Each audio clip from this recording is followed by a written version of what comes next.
Glück auf und Howdy aus Austin in Texas. Es ist Back-to-School-Zeit hier in Texas. Ja, und das unterscheidet sich eklatant von dem, was ich aus Deutschland kenne, wie da so die Vorbereitungszeit Back-to-School anfing. Wie denn? Ja, komplett anders. Nein, du müsstest jetzt sagen, darüber reden wir in diesem Video. Du hast recht, darüber reden wir in diesem Video. Viel Spaß dabei. Die 8 Miles in Texas, der Weg war nicht leicht. Doch jetzt stehen sie hier unter dem weiten Himmel, unendlich und weit. Von der Kohle zum Staub, vom Bergwerk zum Wind, Texas ist jetzt hier zu Hause, wo der neue Traum beginnt. Jesus, fange ich gerade an und dann kommt so eine Zirkade hier und fliegt den Baum runter. Da kommen wir einander mal auf zu. Heute steht Schule an. Ich weiß, wir sind ein bisschen älter, aber trotzdem haben wir noch eine junge Dame, die in der Schule ist, und zwar im letzten Schuljahr. Und da hatte die liebe Tina die Idee, weil viele von euch wohl gefragt haben, erzähl doch mal was zur Schule, wie ist das da in der Schule, wie läuft das da ab? Und darüber wollen wir heute mal Auskunft geben. Ja, und zwar eigentlich nur über einen ganz kleinen Part von der Schule, nämlich diese Back-to-School-Zeit. Das ist Ich habe gedacht, du sagst Pause. Nein, die Back-to-School-Zeit, die ist total aufregend für euch nicht, für uns schon. Aus vielerlei Gründen. Es ist nämlich nicht nur wichtig für die Schule, sondern auch wichtig fürs Shoppen. Ja. Jetzt werdet ihr fragen, worauf geht das denn jetzt hinaus? Ich weiß es auch ehrlich gesagt noch nicht. Shoppen stand jetzt nicht auf meinem Plan, aber sie hat schon recht. Ne? Also, Back to School steht an, das heißt, in ein paar Wochen fängt die Highschool hier wieder an. Nur die Highschool oder Elementary, sind die alle gleich? Alle gleich. Fangen alle in ein paar Tagen wieder an. Ja, ich muss mal eben das Ding hier, irgendwie T-Shirts und Ansteckmikrofone ist echt bescheuert. Also wenn ihr dazu mal eine Lösung habt, da wäre ich euch sehr, sehr dankbar. Egal, wo waren wir stehen geblieben? So, Back to School und was das mit Shoppen zu tun hat. Fangen wir doch erstmal damit an, weil das ist ein ganz wichtiger Teil hier im Turbokapitalismus. Du weißt genau worin, dass du auf jeden Fall für den Schulstart einkaufen gehst. Und zwar auf verschiedensten Arten und Weisen. Zum einen, ja, klar, die ganzen Schulmaterialien. Da ist Walmart, irgendwie haben die 15 Regale voll. H-E-B hat auch ein ganzes Regal von. Target, überall, wo du hingehst, findest du Back-to-School Essentials. Alles, was du halt brauchst, um in die Schule zu gehen. Ja, wie Heftchen und Kugelschreiber und den ganzen Driss, den sie so brauchen. Heftchen und Kugelschreiber. Du denkst immer, wenn die Tina redet, ne, wir haben noch 2 kleine Kinder. Guck mal, hast du dein Heftchen auch eingepackt? Soll ich dir noch eine Butterbrotsdose schmieren oder was? Und die Kleine so, what? Ich gehe nach Taco Bell, ich habe ein Auto, tschüss. Ja, gut. Die Mutti bleibt Mutti, so ist das nun mal. Ja. Also das ist das eine zum Thema Shoppen. Das andere ist natürlich, alle Klamottenläden ziehen mit, weil die Kinder müssen natürlich auch wieder neu ausgestattet werden. Wir hatten hier einen langen Sommer, ne, irgendwie 12. Also den haben wir immer noch, ehrlich gesagt. Der nimmt auch bis Dezember quasi kein Ende. Ich meine Sommerferien. Die Sommerferien waren sehr lang, 12, 13 Wochen lang, also wirklich extremst lang. Und die Kinder haben dann natürlich auch Entwicklungen durchgemacht, so oder so. Klamottenstile ändern sich. Wir reden jetzt nicht nur Schwangerschaften. Wir reden jetzt nicht nur von unseren Kindern, sondern von den Kindern im Allgemeinen. Und natürlich ist neues Jahr, neuer Style auch ganz oft ein Thema hier an amerikanischen Schulen. So, dieses Jahr bin ich aber extrovertiert, dieses Jahr bin ich aber das und das. Und deswegen können sie sich einkleiden hier. Und die Klamottenläden, die haben das natürlich perfektioniert, auch was das Marketing angeht. Ne? Also du kommst dann da rein und hast dann ganze Abteilungen, dann steht dann Back to School, da sind alle in diesem Schulthema gebrandet, ne? Haben aber die gleichen Klamotten wie sonst auch. Aber da das Back to School Thema ist, rennen die Muttis natürlich dahin. Ne? Also wir waren gestern beim Target, ne? Ja. Und da sind wir reingekommen und da gab es natürlich auch, wenn du bei unserem Target reinkommst, rechts gibt es ganze Regale mit Schreibwaren. Ne? So, und das sind eigentlich die gleichen Sachen. Ne? Nur die haben oben schöne bunte Schilder drüber gemacht mit Back to School. Ne? Genau. So, und das ist tatsächlich so. Ne? Also was brauchen die Kinder? Die Kinder brauchen, also es sind ja eigentlich keine Kinder mehr. Ne? Also unsere Tochter ist knapp 18, fährt mit dem Auto zur Schule. Nicht, weil sie 8-mal hängen geblieben ist, wie in Deutschland wäre das ja so. Ne? Also wenn du in Deutschland mit dem Auto zur Schule kommst, dann hast du schon eine gute Chance. Außer du bist im Gymnasium. Genau, auf dem Gymnasium. Ja. Ich bin immer mit dem Auto zur Schule Wie alt ist man gefahren. denn, wenn man Abi hat? Kommt drauf an, so ich war, glaube ich, 1920, 20, ja. Wie viel Mal hast du denn die 13. Klasse gemacht? Oh, einmal habe ich die 13. gemacht. Wir reden Das ist jetzt auch nicht von der 9. ein Dauerwitz hier. Das ist aber ein Internal, da braucht ihr gar nicht, das ist, also wenn ihr das nicht versteht, ist das nicht schlimm. Ne? Sehr gut. So, also Klamotten werden neu angeschafft, Essentials werden alle neu angeschafft und das Gute ist, es gibt hier tatsächlich so eine Aktion, die nennt sich steuerfreies Wochenende.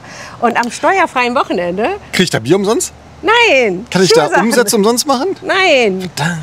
Nein, es geht darum, dass du dann auf Schulsachen und alles, was du so brauchst, um in die Schule zu gehen, auch Klamotten, musst du keine Steuern drauf zahlen. Ja, und das ist schon wichtig zu wissen. Ne? Also es ist ja so, ihr wisst ja, hier in den USA gibt es nicht so ein ausgeprägtes Sozialsystem wie in Deutschland. Ne? Ich will jetzt auch in diesem Video mal überhaupt kein Deutschland-Bashing machen. Ne? Irgendwie, aber es ist tatsächlich so, dass in Deutschland gibt es viel Unterstützung für Menschen, die jetzt, sagen wir mal, nicht die Schwinghefte so einfach kaufen können, ne? Die vielleicht nicht den neuesten Pelikan-Füller kaufen können. Ihr seht, ich bin ein bisschen älter. Ne? Ich weiß gar nicht, ob das immer noch so ist. Aber also bei uns gab es immer, die Reichen hatten einen Lamy-Füller und die anderen einen Pelikan-Füller. Ne? Hattest du einen Pelikan-Füller? Ich hatte einen Pelikan-Füller. Ich hatte einen Lamy. Ja, du Rich Bitch. Nein, aber das ist tatsächlich so. Ne? Also dafür gibt es ja in Deutschland wahrscheinlich die Fördervereine. Ich weiß nicht, ob es immer noch so ist. Ne? Ich bin auch wirklich lange raus. Ne? Aber das war damals so, da gab es Fördervereine, da konnte man dann hingehen und sagen, hey, ich kann es mir nicht leisten. Hat natürlich, die wenigsten haben das gemacht, weil man schämt sich ja dann auch so. Ne? Das ist hier anders gelöst. Das hat, ja, Nein? Nein, es gibt hier auch Fördervereine. Wofür sammeln wir denn? Ja, ich dachte immer, wir sammeln für Klassenfahrten nach Tokio oder für eine Theateraufführung. Nein, also der ISD, also ISD steht für Independent School District. Der Austin ISD, der sammelt tatsächlich, und zwar gibt es hier auch Backpacks, Back-to-School Backpacks. Und die werden alle verschenkt an Kinder, die sich das nicht leisten können. Ja, aber das ist eine zentrale Sammelstelle. Das, was ich meine, ist, dass wenn du im Klassenverband bist, du hast Elternabend, ne, auf diesen kleinen Holzstühlen, ne, das ist auch mal scheiße gewesen, gab es nie ein Bier, ne, musstest du immer irgendwie Wasser trinken. Ja. So, und dann bist du in diesem Klassenraum und da gibt es ja immer 2, 3 dabei, und die sagen nichts, weil sie sich schämen, weil das zu teuer ist. Ne? So, und dafür gibt es den Förderverein. Ne? Ja. Das heißt hier irgendwie Eltern, PS, Schlag mich tot, Parental Service, bla bla. Das wird auch hier gemacht. Allerdings sind die Klassen hier etwas größer. Nämlich die Jahrgangsstufen haben hier um die 700 Schüler auf den Highschools. Was hat denn gerade die, also Klassen gibt es ja eigentlich gar nicht. Ne? Also es ist jetzt nicht so wie in Deutschland, dass du sagst, irgendwie, ich bin in der 6a oder 7a und dann bist du da ein Jahr zusammen, sondern die Kinder wählen ja auch hier schon relativ früh in den Highschools ihre Kurse und gehen dann in das Klassenzimmer des Lehrers, ne, der dann halt Mathe unterrichtet. Das heißt, diesen Klassenverbund wie in Deutschland, den gibt es gar nicht. Ich glaube auch tatsächlich, dass das der Grund ist, warum man so einen Charakter immer hat, ne, oder so die Gemeinschaft so ein bisschen schult, diesen Zusammenhalt, weil es halt nicht diese Klassenverbände gibt. Ne? Das heißt, die ganze Schule hält eigentlich zusammen. Ne? Wobei, es gibt ja diesen Jahrgangsverband. Du bist ein Freshman, Sophomore, Junior oder Senior und da gibt es natürlich schon irgendwie die Identifizierung, sagen wir es so, die Identifizierung mit deiner Stufe. Class of 2026 ist dieses Jahr Senior zum Beispiel. Und das ist natürlich schon etwas, womit man sich verbindet. Das stimmt, aber das hat überhaupt gar nichts mehr mit Back to School zu tun, ne? Du weißt, wir machen kleine Ausflüge immer mal wieder. So sind wir halt. Wir quatschen uns um Kopf und Kragen. Aber wir bleiben ja tatsächlich im Schulthema. Das stimmt, wir bleiben im Also tatsächlich, Back to School ist jetzt hier ein Thema, ne? Und das geht relativ früh los. Also jetzt nicht ganz so früh wie Halloween. Ich meine, wir haben August jetzt, ne? Da kann ich ja ruhig sagen. Ich weiß nicht, wann wir da ausstrahlen hier, aber es ist scheiße heiß, ne? Und du kommst in den Laden rein und die haben Halloween-Deko. Da ist egal, will ich gar nichts sagen. Aber das ist nicht so bei den Back to School-Dingern, ne? Also die sind schon zeitlich sehr eng dann auch am Beginn der Schule dran, ne? Ja, also keine Ahnung, vielleicht so 4, 5 Wochen vor Schulbeginn fängt das an, dass du dich irgendwie damit eindeckst? Ungefähr. Korrigiert mich, wenn ich falsch liege. Die Frage, die ich ja habe, ist, womit muss man sich denn eindecken? Weil die Kinder haben ja von der Schule alle ein Chromebook, also Google Chromebook, ne? Richtig. Jedes einzelne Kind, auf jeden Fall bei uns im Schuldistrikt, hat ein Chromebook, was es mit zur Schule bringen soll. Vor allen Dingen für alle Tests, alle standardisierten Tests und alle Tests, die sie überhaupt nehmen, müssen nur auf dem Chromebook stattfinden. Also dürfen nicht auf Personal Devices stattfinden. Genau, also die Schulbehörde gibt halt für jedes Kind ein Chromebook aus. Das ist halt, wahrscheinlich ist das in Deutschland auch so. Ne? Wenn in Deutschland gibt es, glaube ich, iPads, ne? Oder was noch immer, ne? Gab's, ne? Auf jeden Fall ist das dann halt limitiert. Also du kannst da auch nichts installieren. Netflix ist natürlich gesperrt und so ein Quatsch alles. Ne? Also du hast nur den Chrome-Browser da, der auf bestimmte Webseiten kommt, ne? Und auf bestimmte Apps laden kann. So ist das. Ne? Aber Damit machen die alles. Damit machen die ihre Prüfungen, damit machen die ihre Hausaufgaben und damit reichen die auch ihre Hausaufgaben ein. Ja und? Ja, und sie brauchen tatsächlich, der ein oder andere Kurs möchte gerne, dass du ein Composition Book hast, also ein Heft.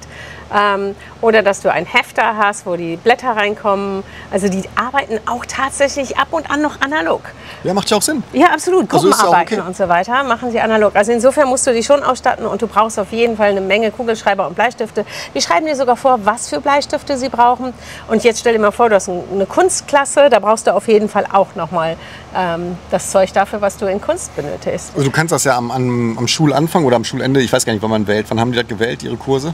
Oh, Mitte letzten Jahres. Mitte letztes Jahres, genau. Also die muss ja so einen Plan machen. Schuljahres. Ne? Ja. Du musst ja so einen Plan machen, ne? Und dann wählst du halt die Kurse. Darum weißt du ungefähr, was du einkaufen musst. Du kriegst auch rechtzeitig dann eine Liste. Ne? Und das muss ich sagen, die Kommunikation hier, die ist exorbitant geil. Ja. Ne? Also du bist über jeden Schritt hier informiert. Du weißt immer genau, wann was zu tun ist, was von dir erwartet wird, was dein Kind gemacht hat. Das ist schon sehr transparent. Ne? Es gibt hier auch nicht so die hohen Datenschutzhürden wie in Deutschland. Ne? Das macht die Sache von der Kommunikation her sehr, sehr einfach. Und auch sehr serviceorientiert. Das heißt, der Direktor, der schickt ständig unseren Newsletter raus, wo er diese Announcements macht, aber auch Erwartungshaltungen kommuniziert. Es gab jetzt zum Beispiel ein Back-to-School-Newsletter, wo drauf stand, was er von den Schülern erwartet. Nämlich, dass sie sich benehmen, dass sie immer ehrlich sind, dass sie auf dem Schulgelände bleiben, dass sie ein Badge tragen, ne, aus Sicherheitsgründen. Er hat darüber informiert, dass bei uns an der Schule Renovierungen stattfinden, wie sich die Schüler da verhalten sollen währenddessen.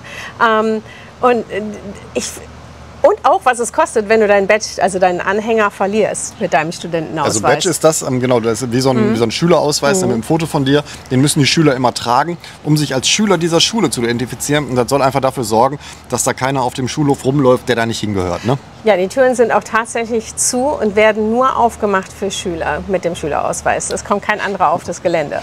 Nee, das ist tatsächlich. Aber das hatten wir schon mal in dem Thema. Ne? Lass mal noch mal gucken. Also, wo wir gerade vielleicht bei staatlichen Eingriffen sind, unser Texas Government hier hat ja ein bisschen schräge Sachen beschlossen, wo ich immer denke, egal. Auf jeden Fall haben die beschlossen, dass zum Schutz der Kinder und der Jugendlichen sollten die bitte in der Schule, ich kenne den Gesetzestext nicht ganz, aber in der Schule verboten, eigene Mobilgeräte, also da zählt auch Laptop drunter, ne? Also Laptop und Cellphone, also Handy, ne? Sagt Nein, man noch bei viel euch. mehr. Also was darunter fällt, also Personal Device ist ab sofort an Texas Schulen untersagt. Wie sie es durchsetzen, wissen wir noch nicht, keine Ahnung. Aber was dazu zählt, ist auf jeden Fall das Handy, dein persönliches Laptop, das, was wir gekauft haben, damit sich die Kinder im Unterricht so organisieren können, wie sie das wollen. Das ist verboten. Eine Uhr, deine Smartwatch und Ohrhörer, hier AirPods, sind auch komplett verboten. Das heißt, die haben das damit begründet, dass die Kinder so leicht abgelenkt sind. Und das kann ich verstehen, ehrlich gesagt. Ja. Also das ist wirklich was, vielleicht ist das in Deutschland viel, viel besser hier, aber hier ist das wirklich ausgeufert. Ne? Also die Kinder, ich sehe das ja, ne? Wenn sich wieder einer mit meinem Netflix-Account einloggt, ne? Um 11 Uhr mittags oder so, ne? Also du kriegst genau mit, die sind in der Klasse total abgelenkt und ich weiß nicht, was mit den Lehrern los ist. Ne? Also das mag vielleicht an der öffentlichen Schule liegen, wo wir sind, ne? Genau. Glaube ich aber nicht. Ne? Ich glaube einfach, das hat einfach so als Routine sich eingebürgert hat. Die Kinder sitzen da mit ihrem Laptop, also die haben fast alle auch ein eigenes Laptop, nicht nur das Chromebook, ne? So genau aus diesem Grund, weil das alles geblockt ist. Dann sitzen die da, gucken Netflix mit ihren Ohrhörern, tun aber so, als würden sie dem Unterricht folgen. Ne? Und das ist für einen Lehrer natürlich relativ schwer zu verfolgen, wenn die Laptops sowieso immer aufhaben müssen. Ne? So, und das ist einfach zu viel geworden. Und dann hat man gesagt, hey Leute, das geht nicht. Ne? Also die Kinder, die konzentrieren sich nicht mehr im Unterricht, die machen ihre Sachen, die folgen dem Unterricht nicht mehr. Ne? Wir müssen da einschreiten. So, also Texas ist wirklich kein Parent State, ne? Also es ist nicht wie Deutschland, ne? Sondern die lassen wirklich viel zu und ich glaube, das Fass ist einfach übergelaufen. Ich glaube auch. Ich glaube, dass das wirklich so krass war, dass man keinen vernünftigen Unterricht mehr machen konnte und deswegen jetzt ist ja immer so, dass man dann total ins Gegenteil schlägt und das sogar total übertreibt.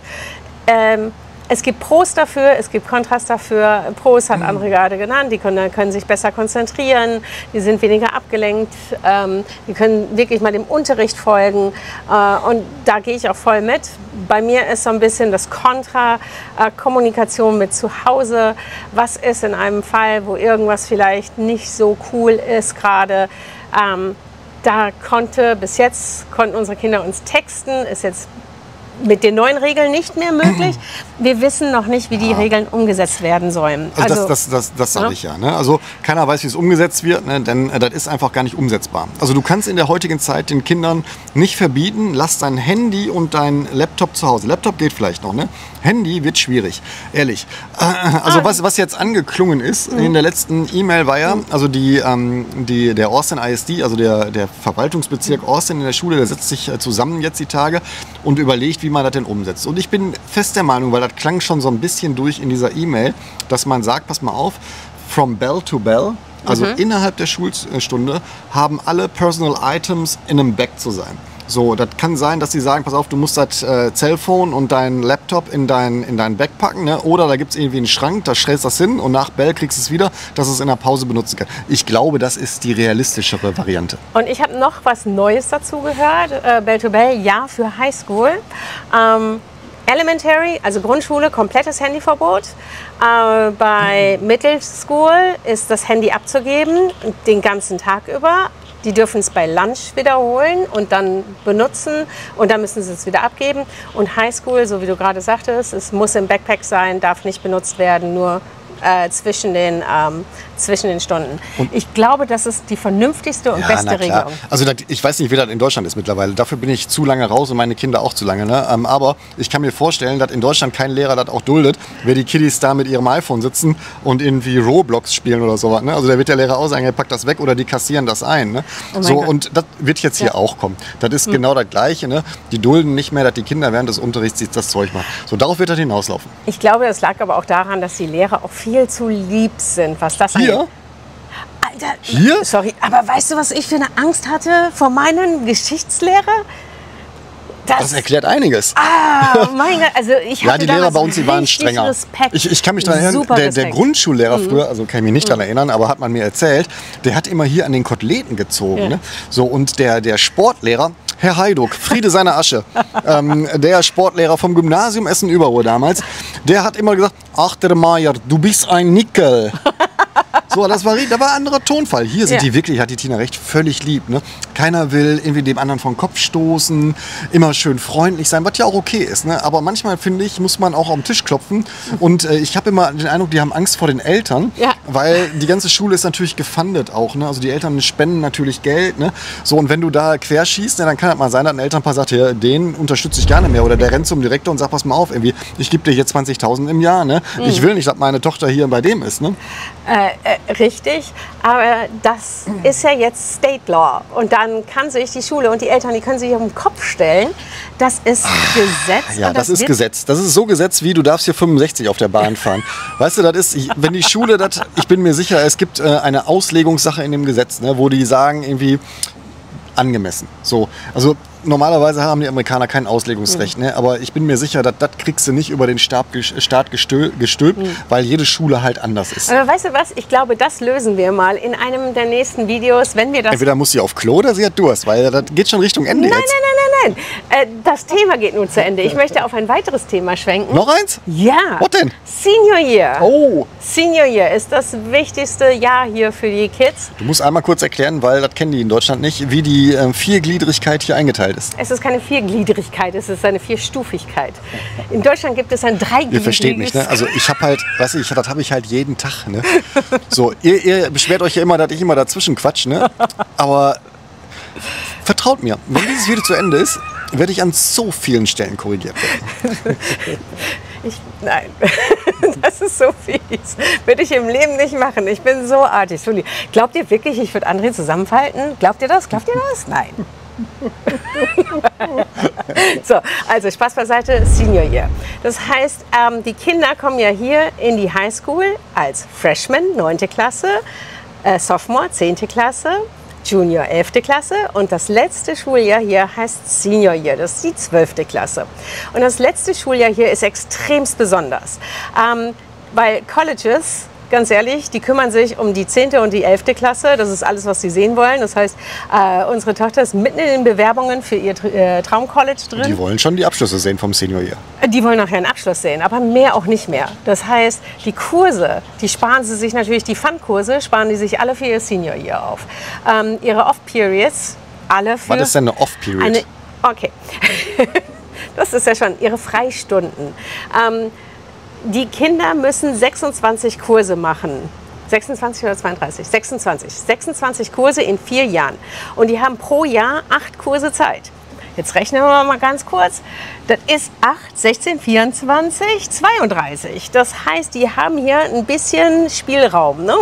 Dann sind es, glaube ich, 28 Kurse. Ist ja auch egal. Auf jeden Fall haben die ein bisschen Spielraum. Und die können die mit Freistunden benutzen, können sie dafür benutzen. Und das machen sie meistens im Senior Year, sodass es nicht ganz so anstrengend wird. Genau, aber das Wichtige ist ja eigentlich, dass die hier im Senior Year total viel Quatsch machen und das richtig ausnutzen, dass da keiner mehr so genau hinguckt. Das geht beim Auto los. Jetzt werdet ihr sagen, was beim Auto? Ja, also die Kurze hat ja ein Auto hier, ne? Sie fährt einen schwarzen Jeep und es ist, also die Tradition hier, die gibt es auch schon seit Jahrzehnten. Ne? So, also es ist jetzt nicht so, dass die Amerikaner immer was Neues empfinden. Auch die haben mittlerweile jahrzehntealte Traditionen. Ja. So, und eine Tradition ist die Pferdekutsche im Senior hier mit dieser Automalkreide, ne? Also jetzt nicht Spraydose, zu beschreiben. Was steht da drauf? Senior, Class of 2020. 5, 6, 7. Ne? Also für uns jetzt Class of 2026. Dann Sternchenmuster Venmo, Instagram und einfach nur Spaß haben. Ne? Einfach der ganzen Welt erzählen, ich bin jetzt ein Senior. Und die Eltern erzählen das auch der ganzen Welt, denn es gibt natürlich ganz viele Merchandise-Shops, die da Profit draus schlagen aus diesem Hype. Also haben wir auch gemacht. Ne? Haben wir schon bestellt, das Schild? Ja. Wir haben natürlich. Klar haben wir das bestellt. André, ich starte doch nicht so doof.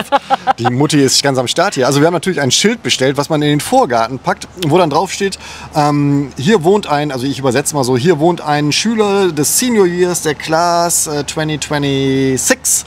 So mit dem Charakter der Schule drauf. Ne? Und dem Namen der Schule. Und den Namen der Schule, klar. Das gibt es auch hier, wenn einer irgendwie im Sportverein ist und gute Leistung hat, dann kriegen die so ein Schild in den Vorgarten und dann sind die stolz drauf. Ne? Das ist schon cool. Absolut. Und die Mädels haben dieses Jahr oder jedes Jahr ein Trikot, wo die große Zahl draufsteht, 26 in diesem Fall. Musst du kaufen, ne? Das geht nicht umsonst. Ein ne? rosa Trikot ist es dieses Jahr für alle Senior Girls, dass sie alle mit dem gleichen T-Shirt zur Schule kommen. Auf jeden Fall in der Freundesgruppe. Und das finde ich extremst lustig. Also die machen sich das richtig schön. Na absolut. Also dieses ganze Shishi drumherum im Senior Year, das kann man auskosten. Also keiner zwingt dich da mitzumachen. Ne? Aber das ist halt irgendwie schon Tradition, wie das hier gelebt wird. Und das ist einfach auch schön. Ne? Also das hast du halt nur einmal in deinem ganzen Leben, dieses Senior Year. Und darum solltest du, wenn ihr Kinder hier habt und wenn ihr hier hinzieht in einem Senior Year, kostet das aus. Das ist einfach auch super, super schön. Ja, und es gibt noch sehr viel mehr im Laufe des Senior Years. Davon möchte ich euch also auch gerne ein paar Highlights sagen. Nämlich zum ersten, es gibt im Sport, werden alle Seniors immer einmal kurz geehrt. Das nennt sich dann Senior bla bla bla. Dann kommen die alle auf die Fläche, werden... Senior bla bla bla ist jetzt nicht konkret. Weißt du, da werden die Seniors geehrt, Senior bla bla bla. Ja, ist egal. Auf jeden Fall pro Sport, ne, bei irgendeiner die wissen jetzt voll Bescheid alle. Bei irgendeiner Veranstaltung kommen die dann da rein. So, dann haben wir den Senior Walk. Der Senior Walk ist in den Grundschulen. Das heißt, die Seniors gehen in ihre alten Grundschulen und laufen an den kleinen I-Dötzken da vorbei, die dann alle applaudieren und sagen so, yay, Senior! Und das sind unsere Seniors quasi. Die haben wir großgezogen und die Kinder cheeren denen zu. Das finde ich so Das finde ich schön. auch super, aber es sind natürlich nicht alle, weil die Amerikaner ziehen natürlich immer auch ständig um. Ne? Genau. Also bei Nina heißt meine Tochter übrigens, falls ihr das nicht wisst, wird das sehr eng, in die Grundschule zu gehen. Ich glaube nicht, dass da einer cheert, wenn die jetzt durch die Grundschule läuft. Vielleicht geht sie ja zu ihrer alten Grundschullehrerin vorbei und sagt so, hallo, guck mal, aus mir ist was geworden. Hallo Frau Brandt, wenn du das guckst. Die ist gut, glaub mir. Also, sehr gut. So, was haben Sie noch? Homecoming, Footballspiel, Homecoming, Ball. Oh, das hat ja nichts mit Senior zu tun. Oh ne? doch, natürlich. Die Seniors werden dann noch mal richtig geehrt. Ja, ne? also die Seniors werden immer ein bisschen hervorgehoben und die haben dann irgendwie so eine Sonderstellung über den ganzen Veranstaltungen. Aber was Tina sagt, das gibt es grundsätzlich jedes Jahr. Ne? Also auch, da sind natürlich auch Juniors und Freshmans. Ne? Also die ganze Schule, wenn das Football-Team der Schule spielt, ist das Stadion voll. Ja. Ne, das ist irre. Okay, was es nur für Seniors gibt bei uns, ist Prom. Was ist eine Prom? Eine Prom ist eine Abschlussball. Apropos Abschlussball. Tatsächlich, also Prom ist schon gut, ne? Wird auch hier genauso zelebriert, wie ihr das aus Highschool-Filmen kennt. Ja. Man wird zum Prom eingeladen und manchmal steht auch einer mit einem Schild vor der Tür, so wie im letzten Jahr bei uns. Ne? Ja. Steht einer mit einem Schild vor der Tür, ich lade dich gerne zu meinem Prom ein. Total romantisch, total lieb, Highlight. Ja, und nachher natürlich die Graduation-Feier ganz am Schluss. Ne? Dann kriegen wir den Circle vom Back to School mit Tschüss, tschüss, liebe Schule hin. Die Graduation ist großartig, da machen wir aber noch mal ein gesondertes Video. Ich glaube, wir haben da schon mal ein Video zu gemacht, aber also, das ist ja jedes Jahr anders. Ne? Also als die Graduation von der Großen war, da war es bullenheiß, ne? Und das Stadion hat halt kein Dach. Ne? Warum auch? Dach brauchst du ja nicht, regnet nicht. Aber das ist halt wirklich, also da machen wir auf jeden Fall ein Video zu. So, also ich hoffe, ihr habt so ein bisschen Eindruck bekommen, was hier alles so passiert im letzten Seniorjahr, Back to School. Es wird zelebriert. Und es gibt halt immer Mittel und Wege, dass man da mithalten kann. Ne? Also du musst nicht immer alles mitmachen. Und auch für Leute, die gar kein Geld haben oder wo es halt eng wird, gibt es da eine ganze Menge Spaß bei. Weißt du, so ein Highschool-Football-Spiel kostet vielleicht 2, 3, 4, 5 Dollar Eintritt. Ne? Das kann sich jeder leisten. Und wenn er es sich nicht leisten kann, zahlt halt irgendjemand. Ich bin mir sehr sicher. Also das Stadion ist auf jeden Fall immer voll. Richtig. Und der Zusammenhalt hier ist hier sehr groß. Wir sind sehr gespannt, wie das mit den Personal Devices gehandhabt wird. Da können wir noch nichts zu sagen. Wenn wir das wissen, gibt es auf jeden Fall einen zweiten Teil von diesem Video. Auf jeden Fall, auf jeden Fall. Und sobald wir noch mal irgendwelche Neuigkeiten haben zum Thema Schule oder Fragen beantworten können, lass uns doch wirklich mal auch ein richtiges Q&A machen zum Thema Highschool. Das heißt, alle Fragen, die ihr heute hier reinschreibt, die werden wir in einem nächsten Video komplett beantworten, und zwar der Reihenfolge nach. Der Reihenfolge nach? Ja. Ja, das wird ein total super. Nein, aber, zwei Fragen. Aber das ist grundsätzlich so. Ne? Also wenn ihr Fragen habt und Kommentare habt, schreibt sie in die Kommentare. Wir sammeln das und dann machen wir nochmal. Dafür sind die Quasselrunden ja da. Ne? Also wir brauchen ja ein bisschen Stoff. Ne? Denn wir haben jetzt kein so aufregendes Leben, wie ihr vielleicht glaubt. Ne? Mein Job ist total langweilig. Also für mich jetzt nicht, für euch schon. Ist halt nichts zum Film. Und die Tina, die hatte den aufregeren Job, weil die halt die rasende Reporterin ist hier. Also wenn ihr Fragen habt, wenn ihr Anregungen habt, schreibt in die Kommentare. Wir nehmen es auf. Wir machen auf jeden Fall eine Quasselrunde dazu. Ja, was soll ich sagen? Ich finde es immer noch cool, wie wir diesen Kanal hier unter uns halten. Also die Community, die wächst zwar, ne? Aber das Coole ist, ich kenne fast alle mit Namen. Und wir haben ja wirklich lang anhaltende Fans hier, die auch alle sehr höflich sind. Und wir haben uns auch schon mit Bier getroffen. Also mir macht das immer noch Spaß. Ja. Wir bleiben undercover hier. Never, never goodbye Deutschland. No. Never ever. No. Never ever öffentlich-rechtliches Programm hier. Könnt ihr auch, wenn ihr Reporter seid und das hier guckt, vergisst das, lasst die Anfragen sein. Ich antworte da mittlerweile nicht mehr drauf, das ist mir zu blöd. So, also schönen Dank fürs Zuschauen. Bis demnächst. Bis bald, wir freuen uns. Ciao, ciao. Ciao.